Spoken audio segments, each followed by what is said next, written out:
सुप्रभात। आज हमारे बीच उपस्थित हैं अजय जोशी जी।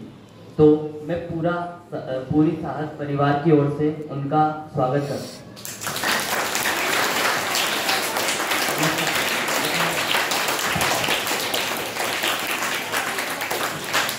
इंटरव्यू की शुरुआत करते हैं। तो पहला प्रश्न है कि आप क्या काम करते हैं और कहाँ काम करते हैं? मेरा नाम अजय जोशी है और मैं लास्ट 10 ईयर से स्टॉक मार्केट में काम करता हूँ। शेयर मार्केट में स्टॉक ब्रोकिंग, स्वास्थ्य इन्वेस्टमेंट में स्वास्थ्य ब्रोकिंग फर्म है जिसमें मेरा वर्किंग है। ये स्टॉक मार्केट का मतलब क्या होता है? स्टॉक मार्केट, ठीक है, ये आ रही आवाज? ठीक है। किस क्लास तक के बच्चे बैठे हैं यहाँ पर? 10th तक के। स्टॉक मार्केट के बारे में आप लोगों ने सुना होगा, शेयर मार्केट के बारे में आप लोगों ने सुना होगा। शेयर मार्केट का कैसे स्टेब्लिश हुआ, स्टॉक मार्केट की जरूरत क्यों पड़ी, इसके बारे में आज हम स्टार्टिंग से जानेंगे। और स्टॉक मार्केट बहुत अच्छी चीज़ है फ्यूचर के लिए, इन्वेस्टमेंट के हिसाब से स्टॉक मार्केट सबसे बेस्ट चीज़ है। और इसकी समझ जिसको जितनी जल्दी आ जाती है वो उतना ज़्यादा तरक्की भविष्य में कर पाता है। पर हमारे इंडिया के अंदर बहुत सारी ऐसी चीज़ें हैं जो सही समय पे सही नॉलेज नहीं मिल पाता है। मैडम को मैं सर्वप्रथम धन्यवाद देना चाहूँगा कि आपने मुझे यहाँ इनवाइट किया और इस तरह के जो आप प्रोग्राम ऑर्गेनाइज करते हैं जिससे बच्चों को बहुत अच्छा नॉलेज मिलता है, प्लस पेरेंट्स को भी काफ़ी अच्छा लगता है यहाँ पर आकर। और इसलिए आप सभी को बहुत बहुत धन्यवाद, स्कॉलर एकेडमी को धन्यवाद कि आपने यहाँ बुलाया। अब मैं स्टॉक मार्केट के बारे में बताता हूँ आपको कि सबसे पहले स्टॉक मार्केट कोई भी कंपनी है, ठीक है, आज जितनी भी बड़ी बड़ी कंपनियां हम देख रहे हैं, Tata steel, Tata motor, Maruti Suzuki, ये बहुत सारी कंपनियां स्टार्टिंग में बहुत छोटे लेवल पे स्टार्ट हुई थी, बहुत ही छोटे लेवल पे। इन्होंने एक छोटी सी कमरों के साथ में कंपनियां स्टार्ट की थी। फिर जैसे जैसे इनकी कंपनियां बढ़ती गई, इन्होंने अच्छा एक एम्पायर खड़ा किया, इनके बाद अच्छा पैसा आने लगा। फिर इन्होंने सोचा कि मुझे ऐसी की ऐसी कंपनी अलग अलग शहरों में लगानी है या अलग अलग देशों में लगानी है। तो उसके लिए उनको पैसे की रिक्वायरमेंट आती है कि इतना बड़ा पैसा कहाँ से लाएं। जैसे फॉर एग्जांपल ये स्कूल है, इस स्कूल को स्टार्टिंग से जब मैडम ने बनाया, स्टार्ट किया तो स्टार्टिंग था, फिर आज ये एक बड़ा स्कूल बन चुका है। अब ऐसा का ऐसा सेम स्कूल अगर कोई और डेवलप करना हो तो इतना ही पैसे की रिक्वायरमेंट एकदम से इनिशियल लेवल पे आती है, राइट। तो इसी तरह से दो ऑप्शन होते हैं हमारे पास में, या तो हम बैंक के पास जाएं, बैंक के पास जाकर हम 50 लाख 1 करोड़ का लोन लें और इस तरह का सेटअप जमाएं। बट वहां पर अगर हम लोन लेते हैं तो लोन का इंटरेस्ट भी हमको पे करना पड़ता है, ब्याज हमको देना पड़ता है, ठीक है। इसी तरह से कंपनी जो बैंक के पास जाकर ब्याज लोन न लेते हुए सीधे हमारा एक कंपनी आईपीओ ऑफर करती है, इनिशियल पब्लिक ऑफर बोलते हैं उसको, कि हमारा ये ऑर्गेनाइजेशन है, हम इसको बहुत सक्सेसफुली रन कर रहे हैं और हम बेहतर तरीके से काम कर रहे हैं, हम इसी बेहतर तरीके से और आगे भी काम करेंगे। ये भरोसा लोगों को होता है, तब जाके वो उस कंपनी के आईपीओ में इन्वेस्ट करती है, पैसा इन्वेस्ट कर देते हैं। और जैसे जैसे ऑर्गेनाइजेशन बढ़ता है उसकी जो इनकम होती है, जो ग्रोथ होती है, वो ग्रोथ के ऊपर उस पर्टिकुलर स्टॉक का जो शेयर प्राइस है वो भी इंक्रीज होता है। तो जो इन्वेस्टर होते हैं, जो इस कंपनी में पैसा लगाते हैं, उनका पैसा बिना कुछ किए, मेहनत सब एक कंपनी कर रही है, पर उस कंपनी के अंदर इन्वेस्ट कर दिया हमने पैसा, इसलिए वो कंपनी जैसे जैसे ग्रो करेगी वैसे वैसे हमारा पैसा भी ग्रो करेगा। वो 2-3 माध्यम है जिससे हमारा पैसा ग्रो करता है। पर्टिकुलर एक शेयर का प्राइस अगर मान लीजिए 100 रुपए पे लिस्टेड हुई है वो कंपनी, और वो कंपनी बढ़ रही है, 100 रुपये से किसी ने इन्वेस्ट किया, उसके बाद धीरे धीरे वो कंपनी 120, 150, 150, 200, 400, 500, 1000, 3000 तक का उसका रेट हो जाता है। तो जिस व्यक्ति ने 100 रुपये या 150 रुपये या 200 रुपये या 300 रुपीज़ पे इन्वेस्ट किया था, उसका पैसा वहाँ ग्रो करता जाता है। ठीक, तो इस तरह से कंपनियां मार्केट में अपना इनिशियल पब्लिक ऑफर लेकर आती है, आईपीओ बोलते हैं इसको। हमारा जो एक्सचेंज है, थोड़ा सा मैं इनिशियल लेवल पे और चीज़ें बताना चाहता हूँ। अभी आप लोगों को आ रहा है बच्चों? अच्छा, स्टॉक मार्केट के बारे में 2 चैनलों के नाम बता सकते हो जहाँ पे न्यूज़ आती है स्टॉक मार्केट की? बच्चों आप लोग टीवी चैनल जो आते हैं हमारे पास, है ना, मार्केट की जो न्यूज़ आती है, तो कोई 2 चैनलों के नाम बता सकते हो जिसमें स्टॉक मार्केट के बारे में जानकारी दी जाती है? मैं बता देता हूँ। एक तो CNBC आवाज़ और जी बिजनेस। ये 2 चैनल शेयर मार्केट को समर्पित है। इट मीन्स कि शेयर मार्केट की जितनी भी जानकारी है, कंपनियों के बारे में जो भी घटनाएं घट रही है, जो भी आईपीओ आ रहे हैं, जो भी कंपनियों का रेट चल रहा है, वो सारा इन जी बिजनेस और CNBC आवाज़ के अंदर मिलता है। ठीक, स्टॉक मार्केट में हम एंट्री कैसे करें? स्टॉक मार्केट में सबसे पहले हमें अगर काम करना है स्टॉक मार्केट में, तो हमें क्या करना पड़ेगा? सबसे पहले हमें डीमैट अकाउंट ओपन करना होगा। जैसे बैंक अकाउंट होते हैं, जिस तरह से हमारे बैंक अकाउंट होते हैं, axis bank, ICICI bank, HDFC bank के हम अकाउंट ओपन करते हैं, और अकाउंट ओपन करने के बाद हम उसमें अपना पैसा रखते हैं। उसके बाद वहाँ से हमको एक ATM मिलता है, चेकबुक मिलती है, पासबुक मिलती है, जिससे हम हमारे पैसे को देख भी सकते हैं मोबाइल ऐप के माध्यम से, प्लस उसको निकाल भी सकते हैं, और उसमें बहुत सारी स्कीम होती है, उसमें हम हमारे उस पैसे को इन्वेस्ट भी कर सकते हैं। नहीं, तो बैंक जो है वो हमारे पैसे को क्यों रखता है? बैंक हमारे पैसे को इसलिए रखता है कि हमारा अनयूज्ड पैसा, जो जिस पैसे की हमें अभी जरूरत नहीं है, वो हम अगर घर में रखते हैं तो रिस्क रहता है, तो हम हमारे पैसों को कहाँ रख देते हैं? बैंक में। और बैंक हमारे पैसों का उपयोग क्या करता है? लोन के माध्यम से। जो होम लोन हम लोगों को मिलता है या पर्सनल लोन जो हमको मिलता है, वो बैंक जिसको रिक्वायरमेंट होती है लोन की, वो उसको प्रोवाइड कर देते हैं, और उस लोन के ऊपर वो एक इंटरेस्ट चार्ज करते हैं, जिससे बैंक की इनकम होती है। ठीक, तो इस तरह से हमारा जो पैसा है, अगर हमने इन्वेस्ट किया है बैंक के अंदर, तो हमको सालाना जो ब्याज मिलता है वो मात्र 3 से 4% मिलता है। ठीक, इसी तरह से बैंक FD भी करवाती है। FD के अंदर हमें जो ब्याज मिलता है, अगर हमने FD 1 साल, 2 साल, 3 साल के लिए किया है, तो लगभग 6 से 7% हमें ब्याज मिलता है। इट मीन्स कि हमने अगर 1 लाख रुपीज इन्वेस्ट किया है बैंक के अंदर, FD कर दी है, फिक्स डिपॉजिट FD कर दी है, तो हमें 1 लाख रुपए पे 6000 रुपए 1 साल के अंदर ग्रोथ मिलती है। तो ये हो गया बैंक का। तो जब भी हम छोटे हैं आप सब अभी, ठीक है, स्टार्टिंग से घर वालों ने और जो भी हमारे बड़े हैं, उन लोगों ने आपको यही समझाया होगा कि पैसों की बचत करनी चाहिए। जब भी आपको कहीं से कोई पैसे मिलते हैं, तो आप अपने सबसे पहले कहाँ लगाते हैं? उसको गुल्लक में रखते हैं। सबसे पहले आप अपने पैसों को क्या करते हैं?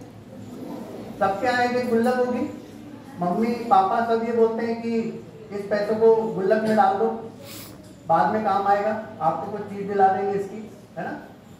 तो सेविंग करने की जो प्रवृत्ति है हमारी, वो स्टार्टिंग से हमको सिखाई जाती है।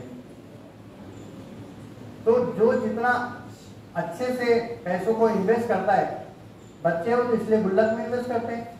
थोड़े बड़े जब आप हो जाते हो तो आपका बैंक अकाउंट ओपन हो जाता है, फिर बैंक में आप रखने लगते हो, क्योंकि गुल्लक में ब्याज नहीं मिलता है। गुल्लक में अगर आप 2 साल, 5 साल, 10 साल तक भी अगर पैसे रखेंगे तो उस पर कोई इंटरेस्ट नहीं मिलेगा, वो पैसा आपका बढ़ेगा नहीं। पर वहीं अगर आप बैंक में रखते हैं तो वो पैसा थोड़ा थोड़ा ग्रो करता है, उसमें इंटरेस्ट मिलता है। उसके बाद थोड़ा और आप बड़े होते हैं तो आप FD करने लग जाते हैं, तो वहाँ पर आपको और ज़्यादा मिलता है पैसा। इसी के साथ में जब आप थोड़ा और मैच्योर होते हैं, थोड़ा और आपकी कैपेसिटी आती है पैसों की, तो आप अपने पैसों को स्टॉक मार्केट में इन्वेस्ट करना चाहिए या इन्वेस्ट कर सकते हैं। स्टॉक मार्केट के लिए सबसे पहले डीमैट अकाउंट ओपन की रिक्वायरमेंट होती है। जैसे कि मैंने अभी एग्जांपल दिया बैंक अकाउंट का, सेम इसी तरह से डीमैट अकाउंट ओपन किया जाता है। उसमें उम्र है 18 साल से ज़्यादा जो होते हैं उनका ही डीमैट अकाउंट ओपन होता है। उस डीमैट अकाउंट के बाद आपको एक मोबाइल ऐप मिल जाता है, जैसे बैंक का ऐप होता है उसी तरह से डीमैट अकाउंट का एक ऐप ओपन हो जाता है और उसके अंदर आप फंड ऐड करके पैसा उसमें जमा करके, मान लीजिए 10,000, 20,000, 1 लाख रुपए का आप उसमें इन्वेस्ट कर देते हैं और वो उसके अंदर जो पैसा है उस पैसे को उस कंपनियों के शेयर्स खरीदने के लिए उपयोग में किया जाता है। ठीक है,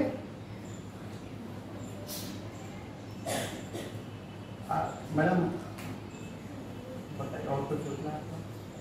सर जैसा हमने देखा कुछ सालों में स्टॉक मार्केट ने बहुत तरक्की की, तो सर किन फैक्टर्स या किन कारणों के से शेयर मार्केट ने ग्रोथ किया?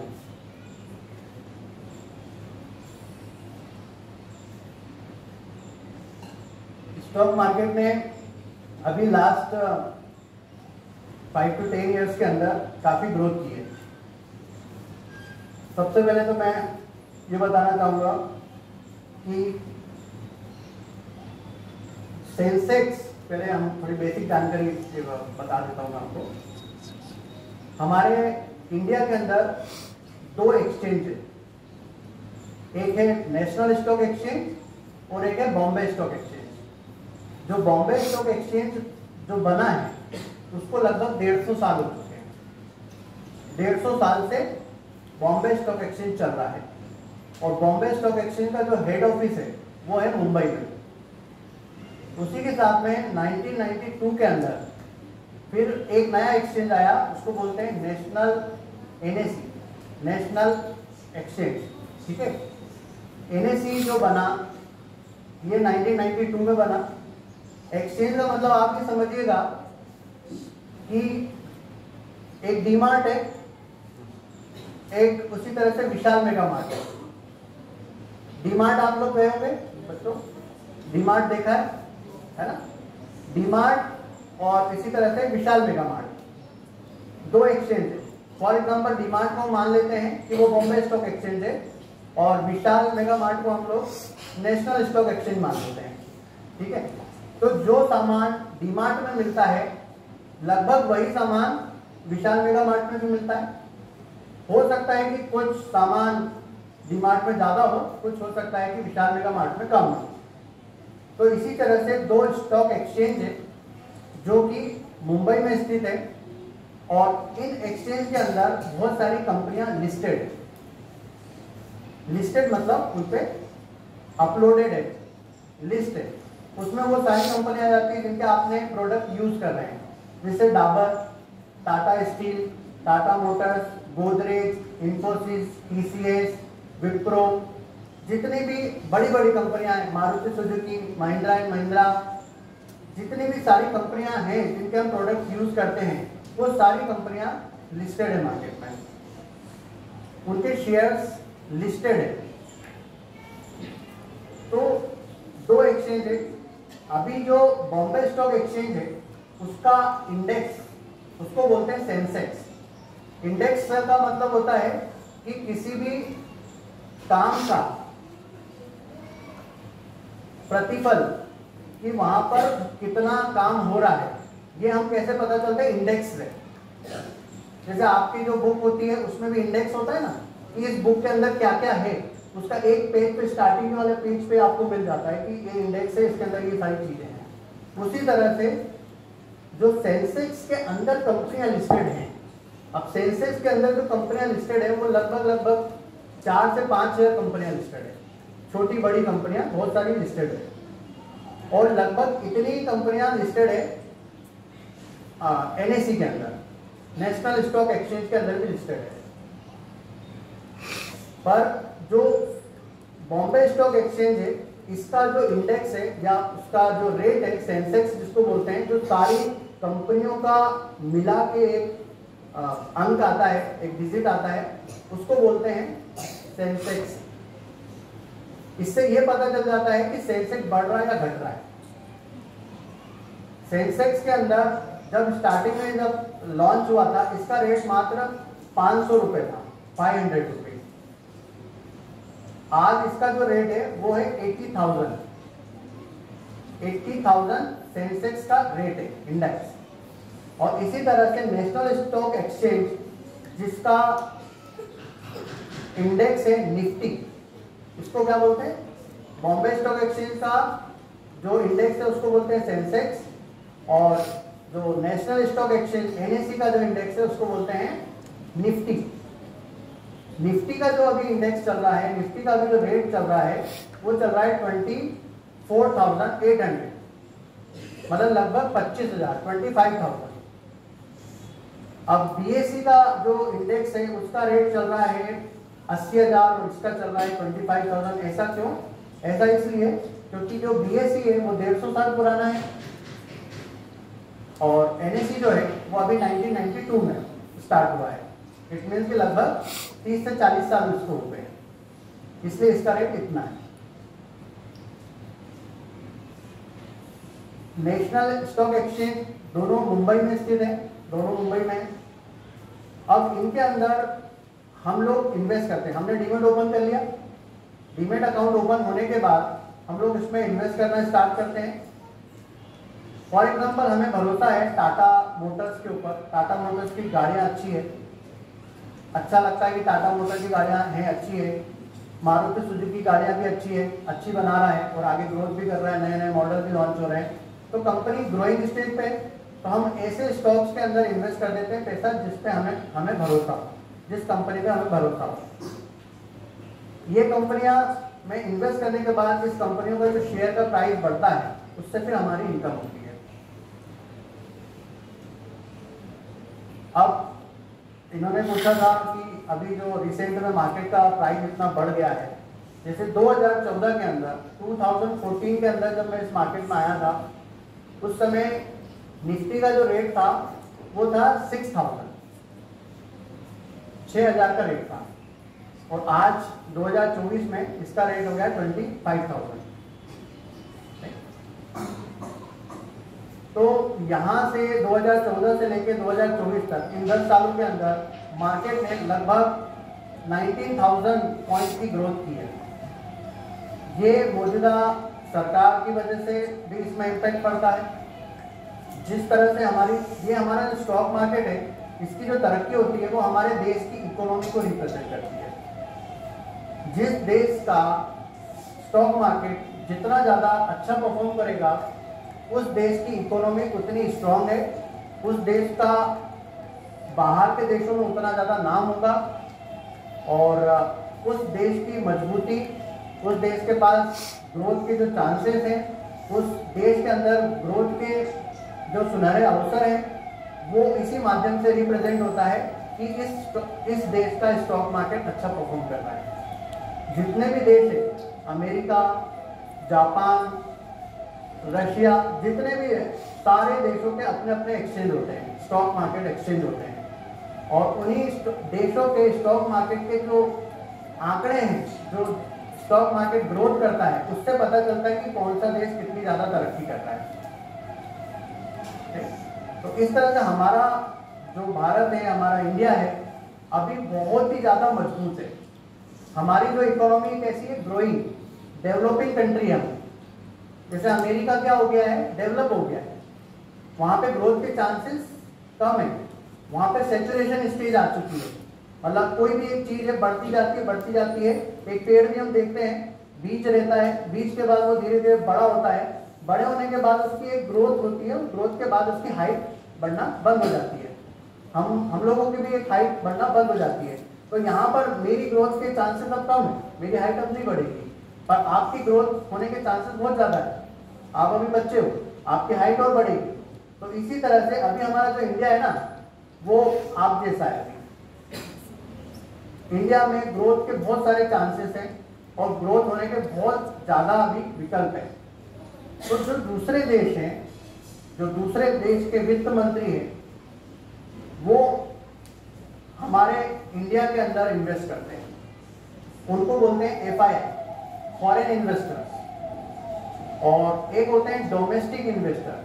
डोमेस्टिक इन्वेस्टर होते हैं जो घरेलू, मतलब इंडिया के जो लोग होते हैं वही इन्वेस्ट करते हैं। मतलब मैं अगर इन्वेस्ट कर रहा हूँ, आप लोग अगर इन्वेस्ट कर रहे हैं मार्केट में, तो वो डोमेस्टिक इन्वेस्टर होते हैं। नहीं, हम लोग जो इन्वेस्ट कर रहे हैं वो रिटेलर हो गए, ठीक है। हम लोगों का क्योंकि इन्वेस्टमेंट बहुत छोटा होता है, 2, 5, 10 लाख के आसपास ही होगा केवल।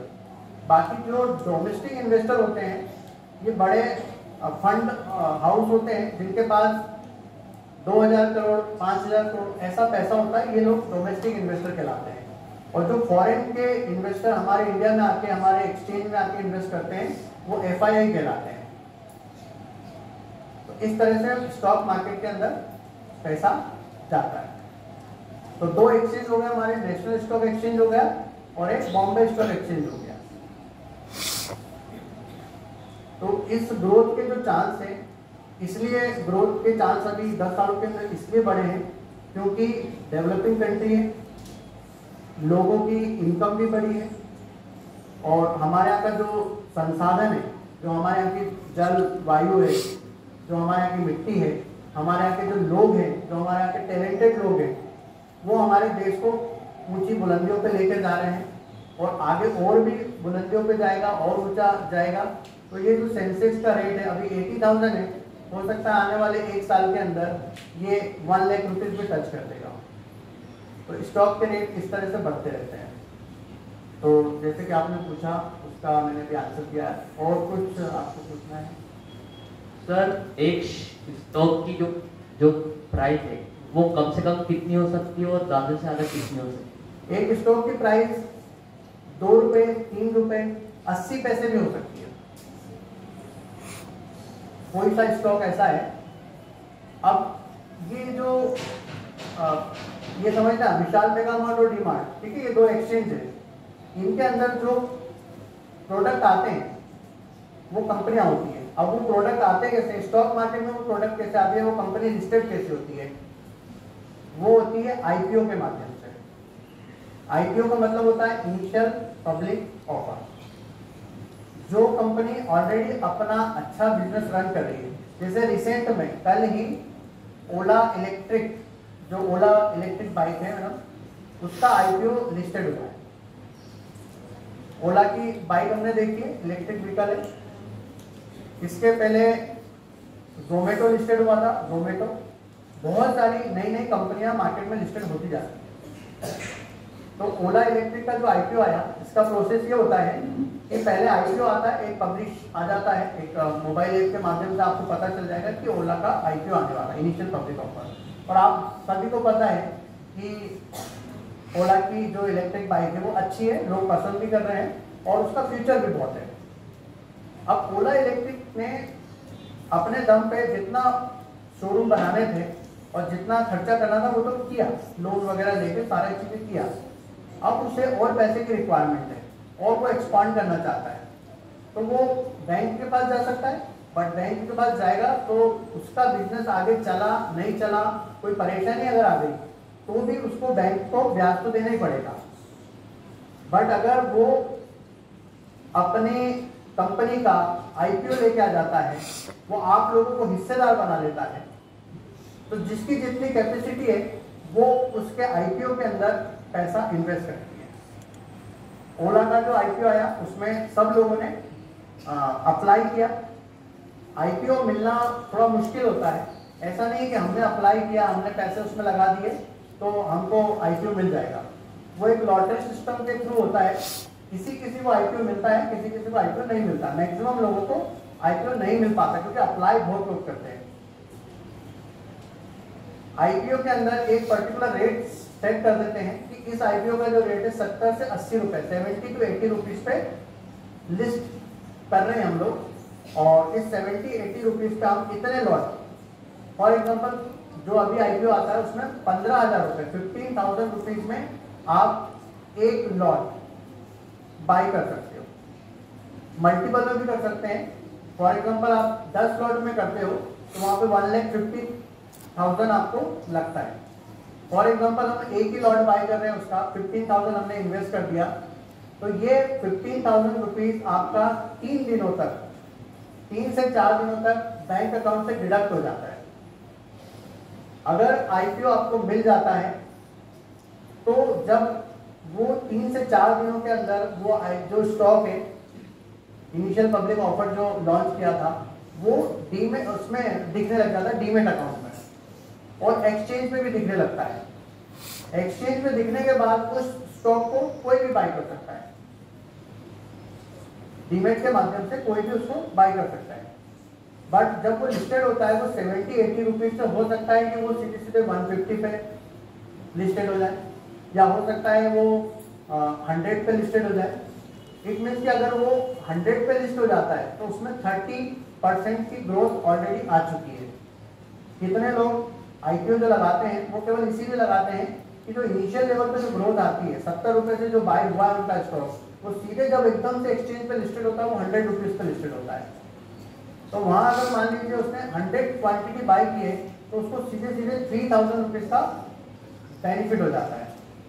और वो चाहे तो ओला इलेक्ट्रिक का जो आईपीओ जो कंपनी लिस्टेड हुई है, चाहे तो वो 3,000 की जो ग्रोथ मिली है उसको, जो 3,000 रुपये का प्रॉफिट आया है, उसको लेके बेच के बाहर हो सकता है। या फिर अगर वो से लगता है कि ओला इलेक्ट्रिक का आईपीओ आया है तो अब ये और चलेगा, 100 से ये 200 भी जाएगा, 300 भी जाएगा, तो वो नहीं बेचेगा। ऐसी सिचुएशन के अंदर उसका पैसा बढ़ता रहता है और वो इन्वेस्टर हो जाते हैं। अब इसी बात से आइए तो 2 कैटेगरी होती है ट्रेडिंग करने के टाइप्स।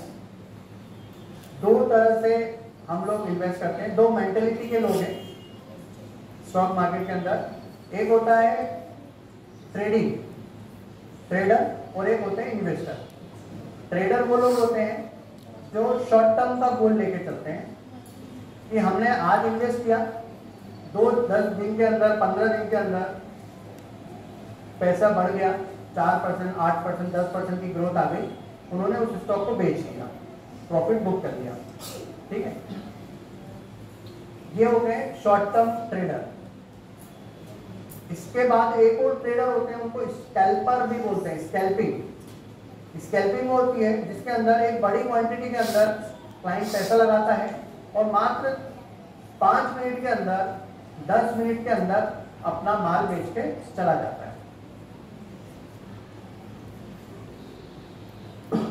स्कैल्पिंग बोलते हैं उसको।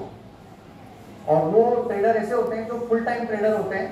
एक उनका लैपटॉप होता है, इंटरनेट होता है, और वो प्रॉपर बैठे रहते हैं, और जैसे उनको स्टॉक के अंदर एंट्री का प्राइस मिलता है, उनको लगता है कि हम यहाँ से स्टॉक बढ़ेगा, वो तुरंत वहाँ पे फॉर एग्जांपल 2,000 या 3,000 क्वांटिटी बाय करते हैं, और जैसे ही उसका रेट 2 पॉइंट भी बढ़ता है तो वहाँ पर उनको 6,000 रुपीज़ का प्रॉफिट आ जाता है, वो बुक करके बाहर हो जाते हैं। इसको स्कैल्पिंग कहते हैं। एक होती है ट्रेडिंग इंट्राडे।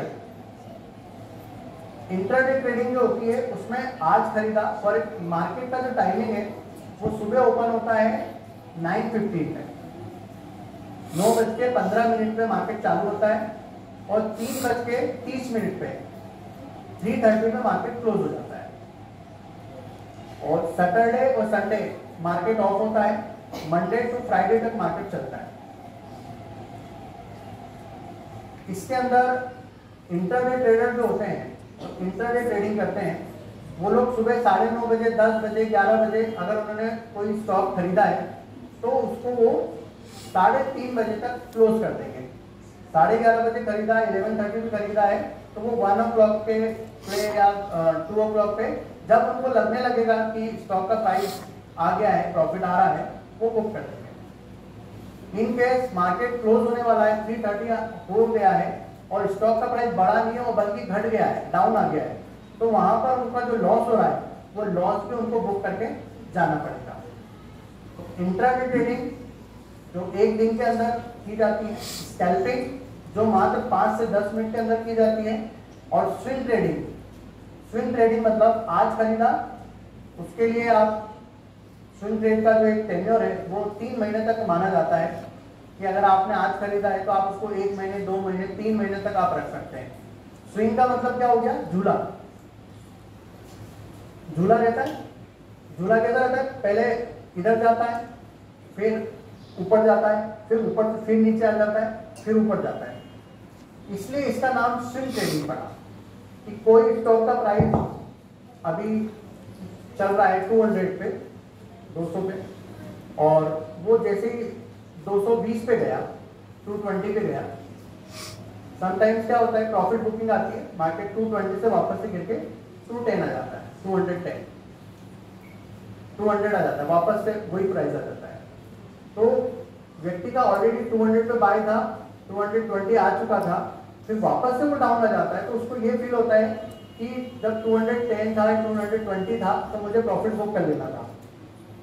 तो ऐसी सिचुएशन में ये लोग क्या करते हैं, 200 पे बाय करके 220 पे आता है, प्रॉफिट बुकिंग कर लेते हैं।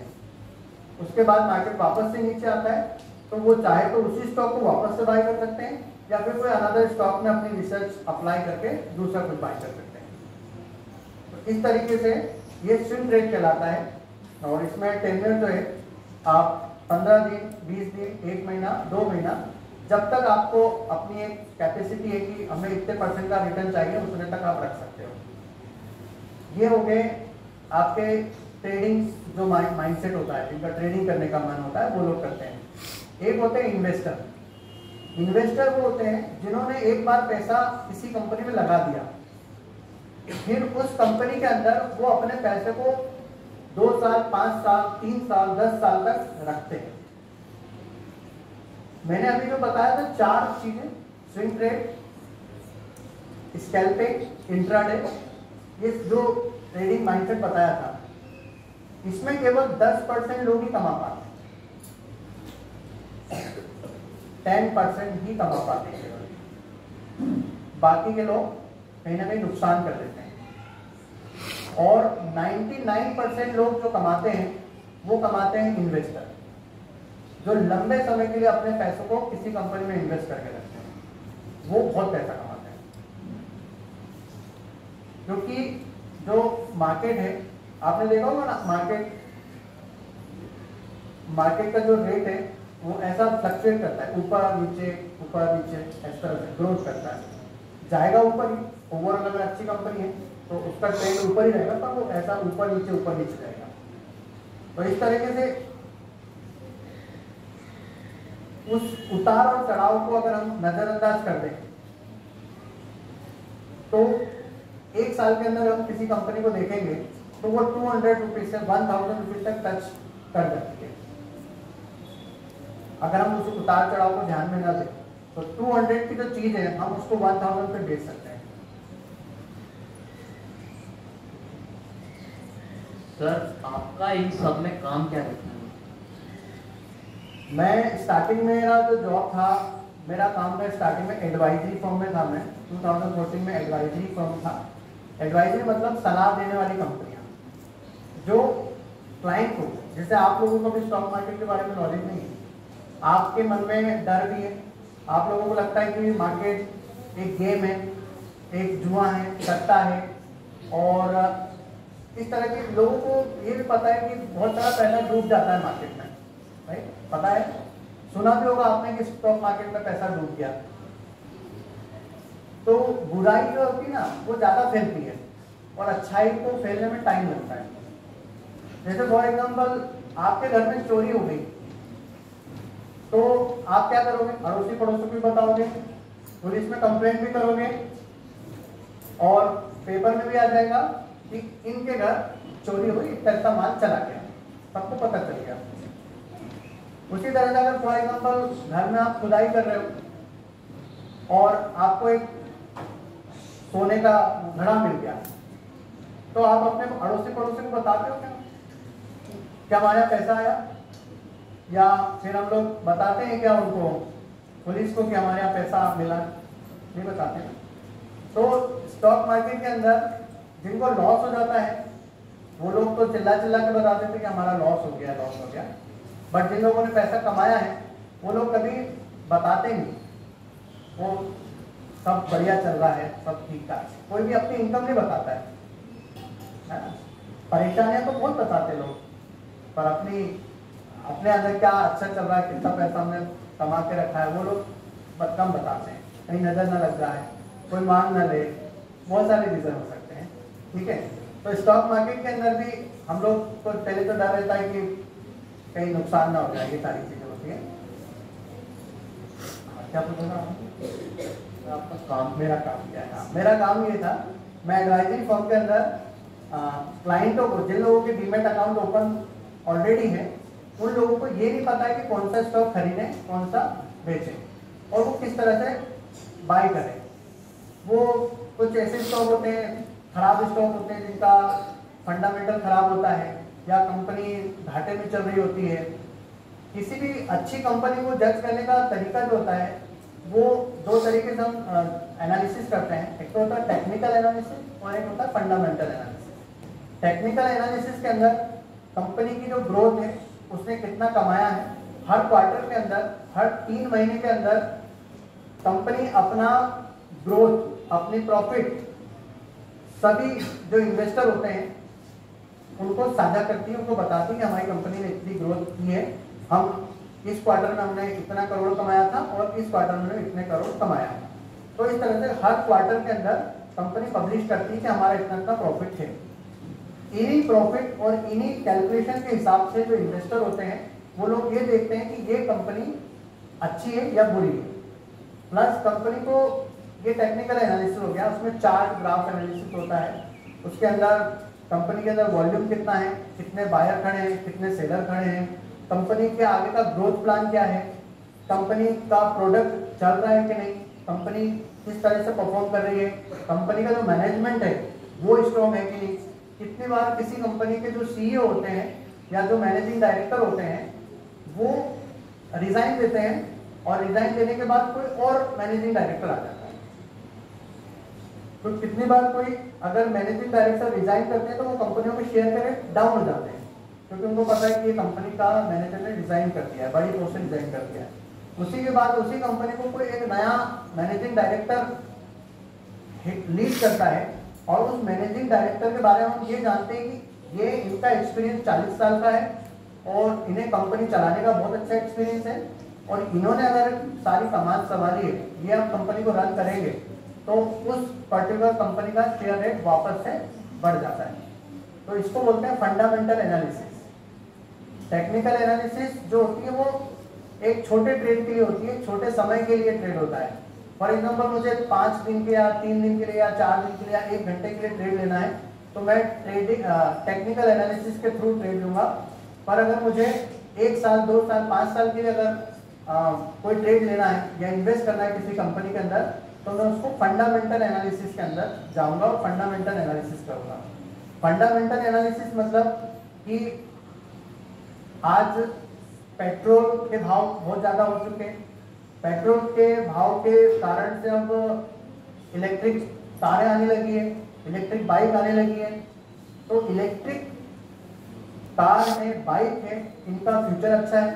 तो इलेक्ट्रिक अगर कार बनाना है, बाइक बनाना है, सबसे ज़्यादा जरूरत किसकी पड़ेगी? बैटरी की। तो बैटरी वाली जो कंपनियां हैं, एक्साइड इंडस्ट्री, हमारा राजा बैटरी या बैटरी बनाने वाली जितनी भी कंपनियां हैं उनका उपयोग ज़्यादा होगा, उनकी डिमांड ज़्यादा बढ़ जाएगी, तो उन कंपनियों का स्टॉक का प्राइस भी बढ़ जाएगा। तो हमको आज बैठे बैठे ये सोचना है कि कल क्या क्या होगा। जो आज वर्तमान को देखते हुए भविष्य के बारे में सोच सकता है कि भविष्य में आगे क्या क्या चेंजेस होंगे और उस चेंजेस को ध्यान में रखते हुए आज अगर वो कोई कदम उठा लेता है तो वो सक्सेस है, वो तरक्की कर जाता है। इसी तरीके से स्टॉक मार्केट में जो कंपनियां हैं उनका आप एनालिसिस करते हैं और मेरा वो जो काम था कंपनी में वो यही था कि मैं जो इन्वेस्टर थे जिन्होंने 2, 5, 10 लाख रुपए 50 लाख रुपए इन्वेस्ट किया हुआ है मार्केट में, तो वो ऐसी कंपनियां चूज कर लेते थे जिनमें उनको कहीं ना कहीं नुकसान होता था। तो मैं उनको एडवाइस देने का काम करता था कि सर आप अभी टाटा मोटर्स को आप बाई करिए या फॉर एग्जांपल KTM को बाई करिए, इनका ग्रोथ अच्छा है, और इस तरीके से उनको बाई करवाते थे और उनको मुनाफा होता था, क्योंकि जो मार्केट के एनालिसिस है वो आप लोग नहीं कर पाते हैं। एनालिसिस के लिए रिसर्च एनालिसिस की टीम होती है। जैसे आप बच्चों को पढ़ाने के लिए टीचर होते हैं, उसी तरह से स्टॉक का एनालिसिस करने के लिए कि कौन सा स्टॉक बढ़ेगा, कितना बढ़ेगा, किस स्टॉक में हम इन्वेस्ट करें, उसके लिए रिसर्च एनालिसिस्ट होते हैं, उसकी पढ़ाई होती है, उसका एजुकेशन होता है, और वो एजुकेशन के बाद अनुभव लेते हैं, वो उनको अनुभव होता है 10 साल 20 साल का, तब जाके वो एक्सपर्ट बनते हैं और उसके बाद वो लोगों को एडवाइस देने का काम कर सकते हैं कि कौन सी कंपनी में इन्वेस्ट करना है। तो उन रिसर्च एनालिसिस की जो रिसर्च होती है वो हमारी कंपनी हमें देती थी और हम वो रिसर्च हमारे क्लाइंट को ट्रांसफर करते थे, और जो क्लाइंट हमसे पैसा बनाता था, हमारी एडवाइस से जो पैसा बनाता था, उसके एवज में हम उनसे चार्ज करते थे। फॉर एग्जाम्पल, एक महीने में उसको सर्विस प्रोवाइड कर रहे हैं तो हम उनसे 5, 10, 20, 25 हज़ार, क्लाइंट टू क्लाइंट डिपेंड करता है, उसका इन्वेस्टमेंट क्या है, उसकी कैपेसिटी क्या है, वो किस तरह से काम करना चाहता है, इस तरह से सर्विस होती थी। और ये जो पैसा हम लेते थे, उस पैसे के आधार पे हमारा काम होता था। फॉर एग्जाम्पल, मैंने 10 क्लाइंट से 10,000 लिए, तो मेरा जो एक सेल्स थी वो 1 लाख रुपए की होती थी। तो 1 लाख रुपीज़ का फॉर एग्जाम्पल मेरा टारगेट है, और किस तरह से हम लोगों को टारगेट अचीव करना होता था। ये मेरा इनिशियल लेवल पे जो स्टॉक मार्केट में मेरा कदम मैंने रखा, और ये सब मेरा काम था। उसके बाद फिर मैं ब्रोकिंग फर्म में आया। ब्रोकिंग फर्म के अंदर डीमैट अकाउंट ओपनिंग का काम होता है। ब्रोकिंग के अंदर 2 डिपार्टमेंट होते हैं, एक होता है डीमैट अकाउंट ओपनर और एक होता है उन अकाउंट के अंदर ट्रेड लगाने का काम। डीमैट अकाउंट ओपन हो गया, फॉर एग्जांपल आपका डीमैट अकाउंट ओपन हो गया, ठीक है, आपको मोबाइल ऐप दे दिया गया। अब इस मोबाइल ऐप के माध्यम से आप स्वयं पर्टिकुलर स्टॉक को बाय या सेल कर सकते हैं, उनको देख सकते हैं, उनमें क्या प्रॉफिट लॉस आ रहा है, सारी चीज़ें देख सकते हैं। और इन केस अगर आप बिजनेसमैन हैं, आप बिजी हैं, आप सुबह 9 बजे ऑफिस चले जाते हैं और 6 बजे घर आते हैं, और आपका शेड्यूल इतना बिजी है कि आप कोई एनालिसिस नहीं कर पाते हैं कि स्टॉक को क्या बाय करना है, तो उस एवज में हमारे कस्टमर जो है हमको फ़ोन करते हैं, हमारे लैंडलाइन पे फ़ोन आते हैं कि सर मुझे ये स्टॉक को बाय करना है, इतनी क्वांटिटी बाय करना है। तो हम फ़ोन रिसीव करके वो पर्टिकुलर क्वांटिटी को बाय करते हैं, ठीक है। तो इस तरीके से हम लोगों का काम होता है डीलर का। एक टर्मिनल होता है, एक टर्मिनल के अंदर जितने भी हमारे क्लाइंट हैं, 5,000, 7,000, जितने भी हमारे क्लाइंट हैं, वो क्लाइंट का सबका डीमैट अकाउंट हमारे पास होता है। उनकी क्या होल्डिंग है वो हमें पता होता है, उन्होंने क्या ट्रेड लिया है वो हमें पता होता है, उनको कितना लॉस हो रहा है या कितना प्रॉफिट हो रहा है ये हमको पता होता है। तो हम उनके डीमैट अकाउंट के अंदर कोई भी ऑर्डर प्लेस करना है या ऑर्डर उसको एग्जिट करना है तो वो हम कर सकते हैं, मैं कर सकता हूँ। बट उसके अंदर उस पर्टिकुलर स्टॉक के अंदर या डीमैट अकाउंट के अंदर बिना उनकी जानकारी के क्लाइंट के एक सौदा भी हम ना ही निकाल सकते हैं और ना ही हम उसको बाय कर सकते हैं। तो हमारा जो ऑफिस है उसके अंदर रिकॉर्डेड लाइन होती है, उस रिकॉर्डेड लाइन के माध्यम से हम लोग सारी चीज़ें करते हैं। और इसके बाद जो एक्सचेंज होता है, एनएससी और बीएससी के बारे में मैंने आपको बता दिया, इसमें कंपनियां लिस्टेड होती है आईपीओ के माध्यम से। इसी तरह से करेंसी मार्केट भी होता है। करेंसी मार्केट के अंदर करेंसी के अंदर ट्रेडिंग होती है, और एक होता है कमोडिटी मार्केट। कमोडिटी मार्केट के अंदर आपका गोल्ड, सिल्वर, निकल, कॉपर, जिंक, क्रूड ऑयल, इस तरह के जो सेगमेंट है उसमें ट्रेडिंग होती है। गोल्ड के अंदर ट्रेडिंग होती है। इलेक्ट्रॉनिक फॉर्म के अंदर गोल्ड का रेट चल रहा होता है और उस गोल्ड को हमको बाय करना होता है। हम बाय कर लेते हैं, गोल्ड का रेट ऊपर जाता है, हम उसको प्रॉफिट बुकिंग कर सकते हैं या होल्ड कर सकते हैं। इस तरीके से हम गोल्ड के अंदर काम करते हैं। गोल्ड के अंदर एक्सचेंज में और डायरेक्टली जो दुकानदार होते हैं वो इस तरह से काम करते हैं, जैसे उन्होंने मान लीजिए 1 करोड़ का गोल्ड दुकान के लिए खरीदा है और एक्सचेंज के अंदर उन्होंने गोल्ड को बेच दिया है। मान लीजिए उनका गोल्ड का रेट इन केस अगर डाउन हो जाता है तो उन्होंने जिस कीमत पे गोल्ड खरीदा है और अगर गोल्ड का रेट डाउन हो गया है तो जिस रेट पे उन्होंने खरीदा है उस रेट पे तो नहीं बेचेंगे वो, क्योंकि गोल्ड का एक स्टैंडर्ड रेट होता है जो हर दिन खुलता है और उसी रेट पे आपको गोल्ड मिलता है। तो अगर किसी दुकानदार ने, किसी ज्वेलर ने गोल्ड खरीद लिया महंगे रेट में, आज के रेट में, और सडन 15 दिन के बाद गोल्ड का रेट डाउन हो गया, तो डाउन रेट में उनको गोल्ड तो देना पड़ेगा। तो इस स्थिति में वो लोग क्या करते हैं, अपना लॉस ना हो, वो गोल्ड को क्या करते हैं, मार्केट में रेट में, एक्सचेंज के अंदर बेच देते हैं। तो जिस रेट में उन्होंने गोल्ड को बेचा था, अगर वो रेट डाउन आ गया है तो वहां पर उनका प्रॉफिट बुकिंग हो जाएगा।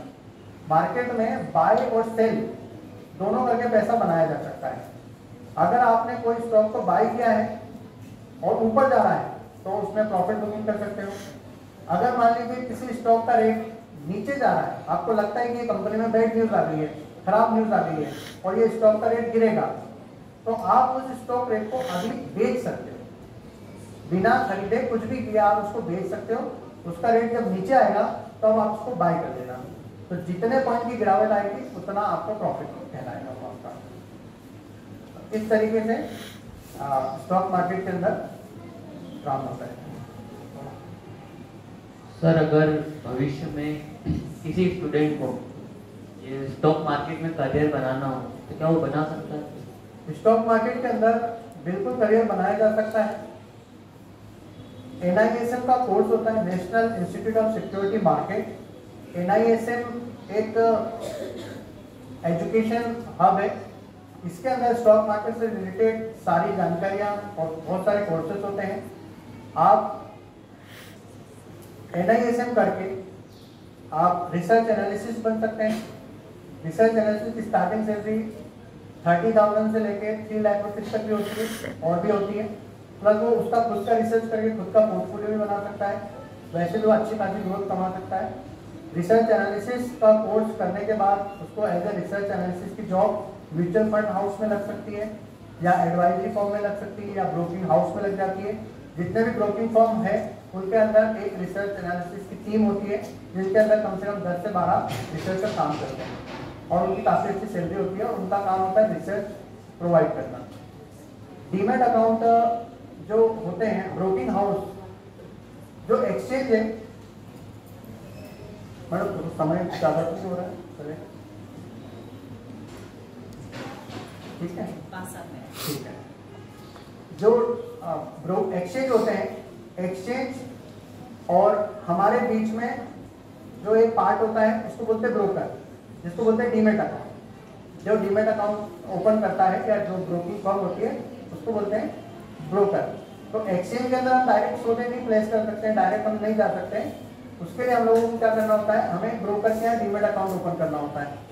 वो डीमैट अकाउंट जब ओपन होता है तो हमें एक ऐप मिलता है, उस ऐप के माध्यम से इन्वेस्ट कर सकते हैं। तो ये एक तरीका होता है। और ब्रोकर की जो इनकम होती है, वो ब्रोकर की इनकम ये होती है कि जब भी कोई इन्वेस्ट करता है मार्केट के अंदर, तो वहां पर फॉर एग्जांपल आपने 1 लाख रुपए का माल खरीदा और 1 लाख रुपए का माल बेचा, तो आपका टर्नओवर कितना हो गया, 1 लाख और 1 लाख 2 लाख रुपए। तो ये 2 लाख रुपए का एक कमीशन होता है जो कि ब्रोकर चार्ज करता है क्लाइंट से। 2 लाख रुपए का अगर आपने देखें, अगर 3 पैसा भी ब्रोकरेज चार्ज लगती है तो लगभग 2 लाख का आपको 60 रुपए इंट्राडे के अंदर देना पड़ता है। मतलब आपने अगर 1 लाख रुपए का माल खरीदा 200 रुपए के रेट पे और आपने उसको बेच दिया 210 रुपए के रेट पे, मान लीजिए आपने 100 क्वांटिटी बाई की थी, तो आपको प्रॉफिट कितना हो जाएगा, 200 रुपीज से बाई किया और 210 उसका रेट आ गया है, तो आपको 1000 रुपीज का प्रॉफिट होगा।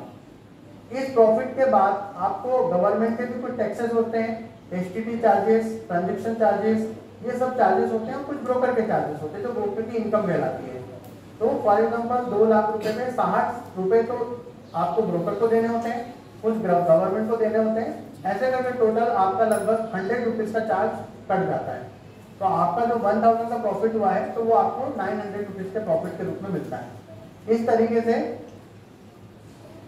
ट्रेडिंग होती है। और ट्रेडिंग करने से, ये तो 1 लाख 2 लाख तो बहुत छोटा अमाउंट बताया मैंने, जो ट्रेडिंग करते हैं, इंट्राडे ट्रेडिंग करते हैं, वो लोग 1 करोड़ तक का भी टर्नओवर कर लेते हैं।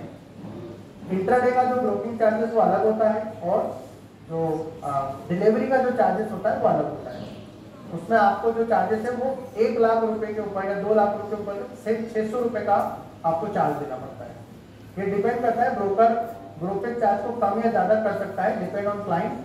अगर क्लाइंट का इन्वेस्टमेंट ज़्यादा है, वो ज़्यादा क्वांटिटी में काम कर रहा है, तो उसका ब्रोकरेज कम कर दिया जाता है। और अभी जो आपने नाम सुना होगा ब्रोकिंग फर्म के नाम, ये आपने स्वास्तिका इन्वेस्टमेंट में मैं काम करता हूँ। एंजल ब्रोकिंग का नाम सुना होगा, शेर खान का नाम सुना होगा आपने।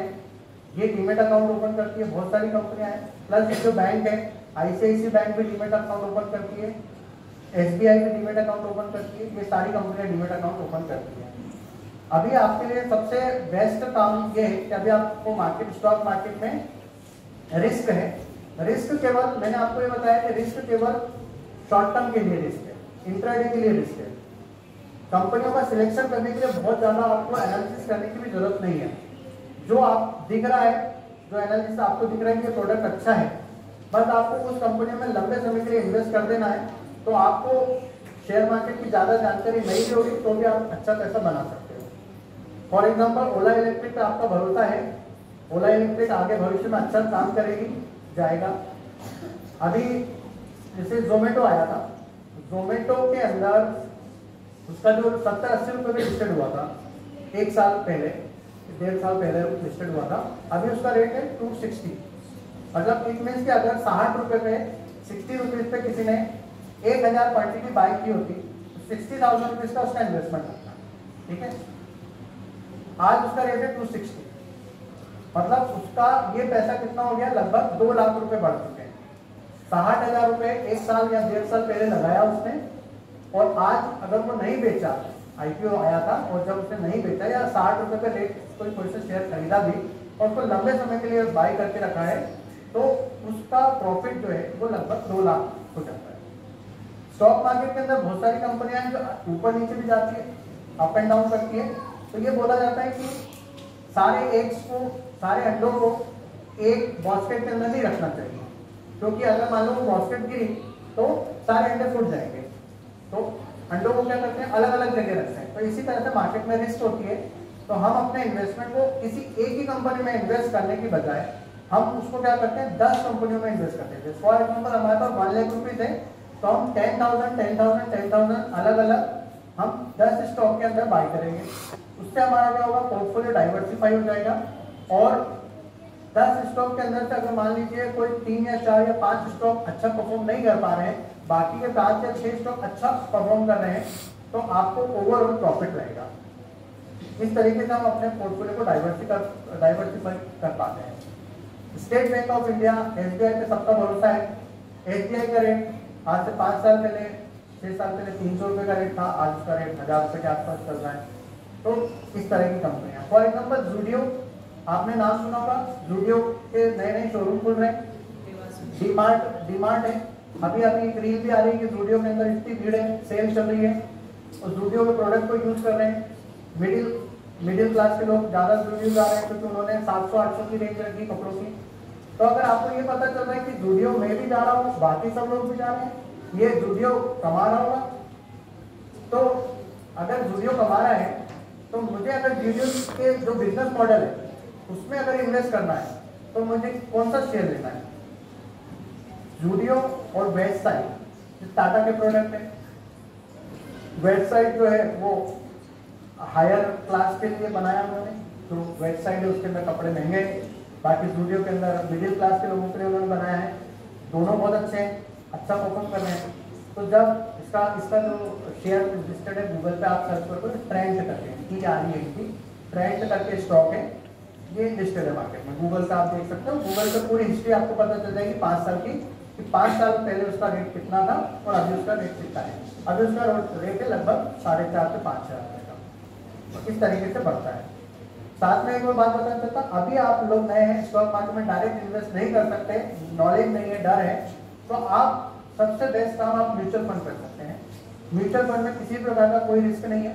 म्यूचुअल फंड के अंदर 30 से 40 साल का एक्सपीरियंस वाले बंदे होते हैं जो आपके फंड को मैनेज करते हैं, और ये फंड मैनेजर होते हैं पूरे डाइवर्सिफाई होते हैं। ये कभी भी आपका पैसा या इतने सारी जो जनता, फॉर एग्जांपल मैंने 5 शेयर की SIP की है, सिस्टमेटिक इन्वेस्टमेंट प्लान, 5 शेयर की SIP अगर मैंने स्टार्ट की है तो ऐसे लाखों लोग इन्वेस्ट करते हैं, कोई लमसम भी करता है, 1 लाख 2 लाख भी इन्वेस्ट करता है। तो ये SIP का उनके पास आ जाता है लगभग 30,000 करोड़ 40,000 करोड़, इतना पैसा उनके पास आता है एक फंड हाउस के पास। अब उस फंड हाउस को 40,000 करोड़ रुपए इस मार्केट में इन्वेस्ट करना होता है, और वो इन्वेस्ट जो करता है वो कंपनियों में इन्वेस्ट करते हैं। वो कम से कम 30 से 35 से 40 कंपनियों में इन्वेस्ट करते हैं, ज़्यादा से 50 कंपनियों में भी वो इन्वेस्ट कर देते हैं। ठीक है, ये 50 कंपनियों में इन्वेस्ट करने से उनका पैसा सेफ सिक्योर होता है, और लॉन्ग टर्म में इन्वेस्ट किया जाता है। म्यूचुअल फंड आपको बोले जाता है कि हमेशा शॉर्ट टर्म का गोल नहीं रखना है। म्यूचुअल फंड में अगर आप आज इन्वेस्ट करते हो, आप 5 साल 10 साल चलाते हो, तो वहाँ पर आपको ग्रोथ होने के जो चांसेस बहुत ज़्यादा है। फॉर एग्जाम्पल आपने 5,000 का SIP चालू किया 5 साल के लिए, तो लगभग 6 लाख रुपए आपके जेब से जाते हैं, और रिटर्न की बात करें तो सबसे 18 से 20 लाख रुपए एक्स्ट्रा कमा लेते हो। इट मीन्स कि लगभग आप 20 से 25 लाख रुपए बना सकते हैं। इंडेक्स के बारे में बताने के लिए तो बहुत कुछ है मैडम, है ना। वो बच्चे छोटे हैं, वो शायद आई थिंक इतना समझ नहीं पा रहे होंगे चीज़ों को। बाकी इन बच्चों को मैं यही बोलना चाहता हूँ कि वो इन्वेस्टमेंट करें, और अपने पिताजी को मम्मी पापा को बोले कि उनके नाम पे, बच्चों के नाम पे अभी से SIP चालू कर दें। सिस्टमेटिक इन्वेस्टमेंट प्लान होता है। अगर इस एज में बच्चे के फादर 1,000 रुपये की SIP या 500 रुपये की SIP अगर चालू करते हैं, और 15 साल तक उस SIP को चालू रखते हैं, तो उनके पास कम से कम 30 से 40 लाख रुपए तक का वो पैसा इकट्ठा कर सकते हैं, बिना कोई ज़्यादा एफर्ट लगाए, बिना किसी प्रकार का कोई रिस्क लिए। विदाउट रिस्क SIP के अंदर आप इन्वेस्ट कर सकते हैं। अलग अलग फंड होते हैं, बहुत सारे फंड होते हैं। वो जो म्यूचुअल फंड जिससे आप लेंगे वो आपको एक बार और अच्छे से गाइड कर देगा। बैंक में जाके भी आप कर सकते हैं। और इंडेक्स का रेट जो बढ़ता और घटता है वो स्टॉक के परफॉर्मेंस के ऊपर बढ़ता है। जैसे फॉर एग्जांपल ये इतनी सारी कंपनियां हैं, मान लीजिए स्कॉलर एकेडमी एक इंडेक्स है। स्कॉलर एकेडमी को रिप्रेजेंट कौन करता है? मैडम है, मैडम नाम है, प्लस आप बच्चे रिप्रेजेंट करते हैं। जैसा जैसा आप परफॉर्म करोगे, जितना ज़्यादा अच्छा रिजल्ट आप लेकर आओगे, जितना अच्छा आप उन्नति करोगे जीवन में, बाहर जाके जब आपकी नौकरी लगेगी या बाहर जाके जब आप बातचीत करोगे, सिर्फ अच्छे से बातचीत करोगे, तो नाम किसका बढ़ेगा? स्कॉलर एकेडमी का, कि स्कॉलर एकेडमी अच्छी है। ये बच्चा कहाँ पढ़ता है? ये स्कॉलर एकेडमी पढ़ता है। अच्छा, इसके मार्क्स इतने आए, अच्छा इतना अच्छा बोलता है, इसका कॉन्फिडेंस इतना अच्छा है। तो आप क्या कर रहे हो? स्कॉलर एकेडमी के नाम को ऊंचा कर रहे हो। अब स्कॉलर एकेडमी का नाम अगर ऊंचा होगा तो क्या होगा? बाकी के जो लोग हैं, स्कूल जैसे बहुत सारे हैं, ये एक कंपनी समझ लीजिए, तो ऐसे बहुत सारे स्कूल हैं, मतलब बहुत सारी कंपनियां हैं। तो वो कंपनियां रिप्रेजेंट करती हैं उस पर्टिकुलर इंडेक्स को। तो निफ्टी 50 के अंदर 50 स्टॉक आते हैं। 50 स्टॉक अच्छा परफॉर्म कर रहे हैं तो डेफिनेटली इंडेक्स का रेट बढ़ रहा है। मतलब 2014 से लेके आज 2024 तक जिन कंपनियों के रेट मात्र 300, 400, 500 रुपये होते थे, आज उन कंपनियों के रेट 3,000, 4,000, 5,000, 8,000 तक हो चुके हैं। तो वो 50 कंपनियां इस तरीके से रेट ग्रो कर रही है, इसलिए इंडेक्स का रेट 6,000 रुपये से 25,000 आ चुका है। तो ये सारी चीज़ होती है। और कुछ और बेसिक मैडम आप कुछ ऐसा जानना चाहते हो जो एक्चुअल आपको जरूरत हो? मतलब मैं बहुत सारी चीज़ें बता रहा हूँ, पर एक जो आपके मन में हो, जो आपको समझना हो, उसके लिए अगर बात कर ले तो और अच्छा रहेगा। सर कभी कभी ऐसा होता है, सुनने में आता है, जैसे न्यूज़पेपर वगैरह पढ़ते हैं हम लोग तो, कि मार्केट क्रैश हो गया। ये मार्केट क्रैश कैसे होता है? मार्केट क्रैश होता है, कोई बैड न्यूज आ जाती है, राजनीतिक उथल पुथल अगर हो जाती है, या किसी देश पे हमला हो जाता है, तो मार्केट क्रैश होता है। अभी मार्केट के अंदर आपने देखा होगा, कोरोना आया था, कोरोना के अंदर स्टॉक का प्राइस गिर गया था। फॉर एग्जाम्पल जो स्टॉक का निफ्टी का जो इंडेक्स है, उसका रेट चला था 11,000 रुपये, 12,000। उसके बाद कोरोना आया, एक नई चीज़ थी। इस वजह से लोगों को डर लगा कि जब हम ही नहीं रहेंगे तो पैसों का क्या होगा, है? हर एक व्यक्ति को इनसिक्योरिटी हो गई कि घर में पैक कर दिया तो सब लोगों को लग रहा था पैसे, सब लोग एटीएम जाके पैसे निकालना चाह रहे थे, हमारा पैसा घर में हो क्योंकि हमें पैसों की रिक्वायरमेंट है। तो इस सिचुएशन में क्या हुआ, जिन्होंने इन्वेस्ट करके रखा था पैसा, उन्होंने क्या करा, स्टॉक को बेचना शुरू कर दिया, और बेचना शुरू कर दिया तो वो स्टॉक का प्राइस डाउन आने लग गया और इस कारण से मार्केट क्रैश हो गया।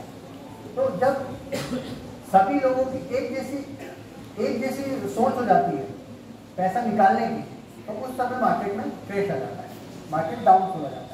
मतलब कुल मिला के जब जिन लोगों ने इन्वेस्ट करके रखा है पैसा, अगर वो एक ही बार में सबके सब निकालने पे आतुर हो जाते हैं, निकालने लग जाते हैं, तो मार्केट का रेट डाउन हो जाता है, क्योंकि सारी कंपनियों में इन्वेस्टेड है और वो पैसा, कंपनियों के रेट बढ़े इसलिए नहीं क्योंकि इन्वेस्ट किया था, इन्वेस्टर अगर निकल जाएंगे तो कंपनियों के रेट डाउन हो जाएंगे।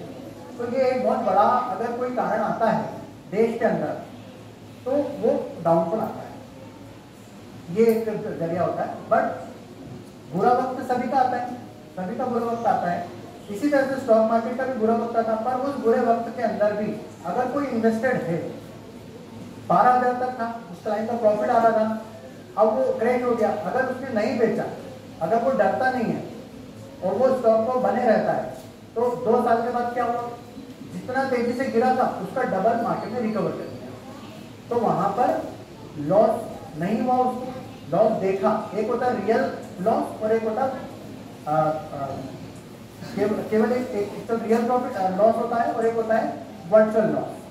वर्चुअल मतलब हमने इस स्टॉक के अंदर पैसा इन्वेस्ट किया है, अगर उस स्टॉक का प्राइस नीचे आ गया है 50 पॉइंट, हमको नुकसान दिख रहा है मान लीजिए 5,000 रुपए का, अगर हमने इस 5,000 के लॉस को बुक नहीं किया तो वो हमारा लॉस एक्चुअल में हमने नहीं लिया, अभी हम इन्वेस्टेड है इसके अंदर। थोड़े समय के बाद वही कंपनी वापस से ऊपर चली जाती है, वो 5,000 का पहले तो लॉस धीरे धीरे क्या होगा, कॉस्ट पे आएगा, मतलब वो लॉस रिकवर होगा, कॉस्ट पे आ गए। अब कोई क्या होता है, यार 5,000 का लॉस देखा मैंने, अब मेरे को तो इससे निकलना है, जैसे वो कॉस्ट प्राइस पे आया वो निकल जाते हैं। उसके बाद देखते हैं कि वो कंपनी और 50 पॉइंट 100 पॉइंट ऊपर चली जाती है। वहाँ पर अगर वो नहीं निकलता, पेशेंस के साथ बने रहता, तो उसको 5,000 का प्रॉफिट होता। तो यहाँ पर मार्केट में जो डर होता है ना, इस डर के कारण से मार्केट में लोगों को नुकसान होता है, वो लॉस मुक्त करके चले जाते हैं। तो अगर मार्केट में डर नहीं होगा तो लंबे समय के लिए इन्वेस्ट करेंगे तो वहाँ पैसा बनना चाहेगा। और कुछ मैडम आप लोगों में से कोई पूछना चाहते हैं, क्योंकि ये मैं आप लोग ही क्वेश्चन कर सकते हैं।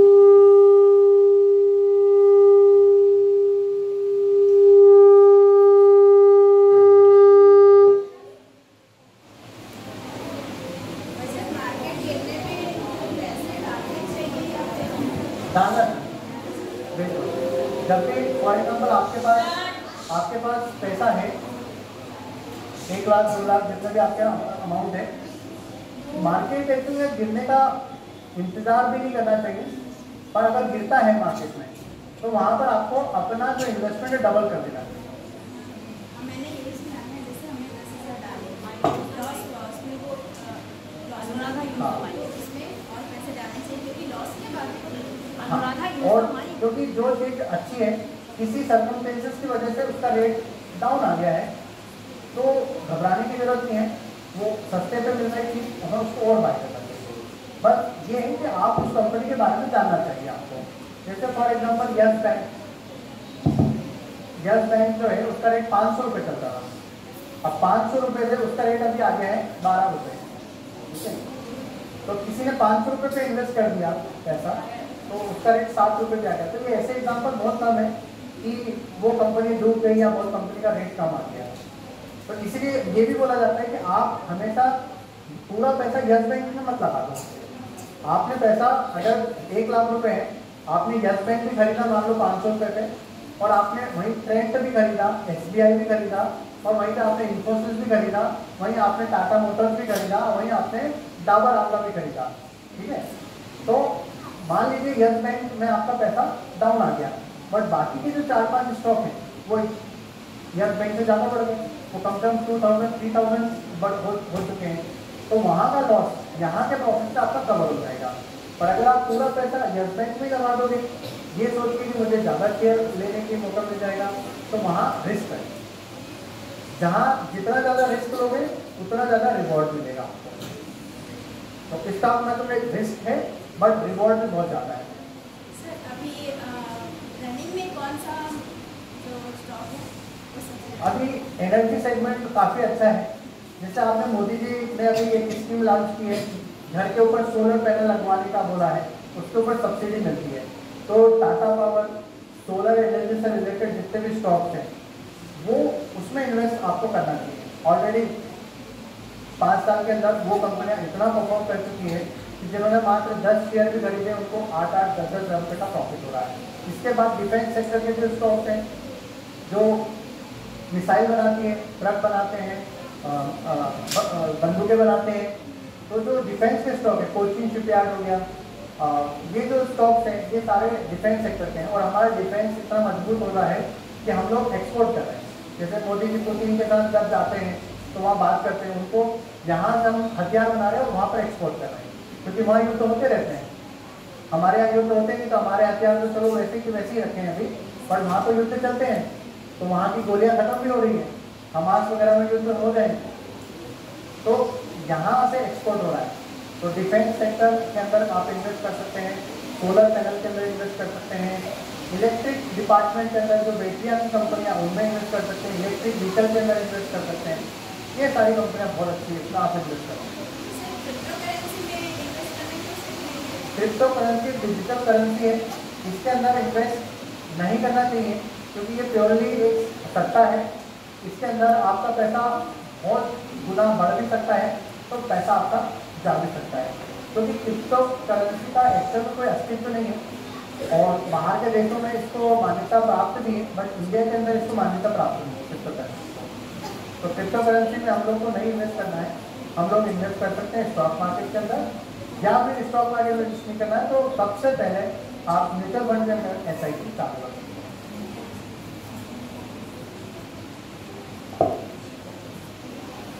तो बहुत बहुत धन्यवाद, आपने आपका कीमती समय हमें दिया और स्टॉक मार्केट के बारे में इतना सोचा। Thank you. आपका नाम क्या है? विनायक जी, आपका भी बहुत बहुत धन्यवाद। और